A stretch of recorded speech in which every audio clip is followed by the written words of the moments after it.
Welcome students to class 4 maths chapter 6 division. Today we will do division by 10 and 100. Now here I want to talk to you about the how and why concept. In maths, just knowing how to do a sum is not good enough. You need to know why you are doing it in a certain manner. So first I will explain the normal division method and then relate it to division by 10 and 100. Then you will be able to do the sums by just looking at them with no calculation. You will look at the sum and you will directly tell the quotient and the remainder. Example 1. Divide 3200 by 10. We draw the division symbol. We put the dividend inside. The dividend is the bigger number, that is 3200 inside, and the divisor 10 outside. We start dividing. Since 3 is less than 10, we will take the first two digits, 32. 32 we will round off, it rounds off to 30. 30 will go 3 times in 10. So we write 3 on top and 30 at the bottom. We subtract, we get answer as 2. Then we bring down this 0. So that becomes 20. 20 will go 2 times in 10. We write 2 on the top and 20 at the bottom. 20 minus 20, that will give us 0. Then we'll bring down this 0. 0, 0 will go 0 times. So we will write 0 on top and 0, 0 here, which will give us 0. So the quotient becomes 320 and the remainder is 0. Yet another example. Divide 85632 by 10. You'll draw the symbol. You will put the dividend 85632 inside, the divisor outside. I have done the division and quotient is 8563, remainder is 2.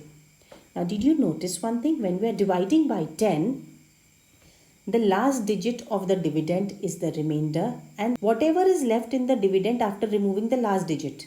So if we remove this 2, we are left with 8563. 8563 is our quotient. So we come to the conclusion, when we divide a number by 10, the digit at the units place in the dividend is the remainder and the number formed by the digits after removing the units digit in the dividend is the quotient. This is exactly what I have just explained you. And now similarly in the case of dividing by 100.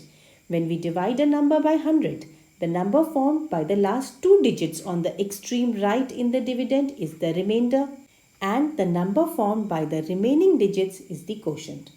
In 10 we had 1 0, so we removed only one digit from the extreme right and made it the remainder and rest as the quotient. In 100 we have 2 zeros, so we will remove last two digits and make them the remainder, and whatever is left after removing those two digits will be the quotient.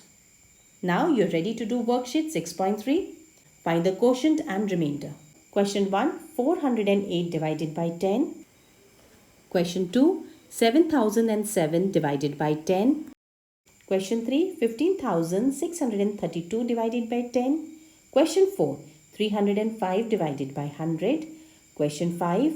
86,937 divided by 100.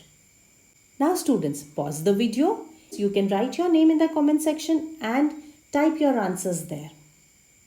Once you have finished writing all 5 answers, unpause the video and you can check your solutions. Answer 1. Quotient 40, remainder 8. Answer 2. Quotient 700, remainder 7. Answer 3. Quotient 1536, remainder 2.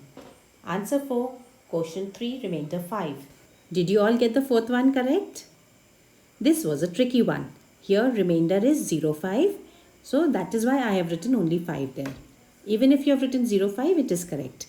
The last one, quotient 869 and remainder 37. This brings us to the end of the worksheet. Until we meet again, stay happy and keep learning.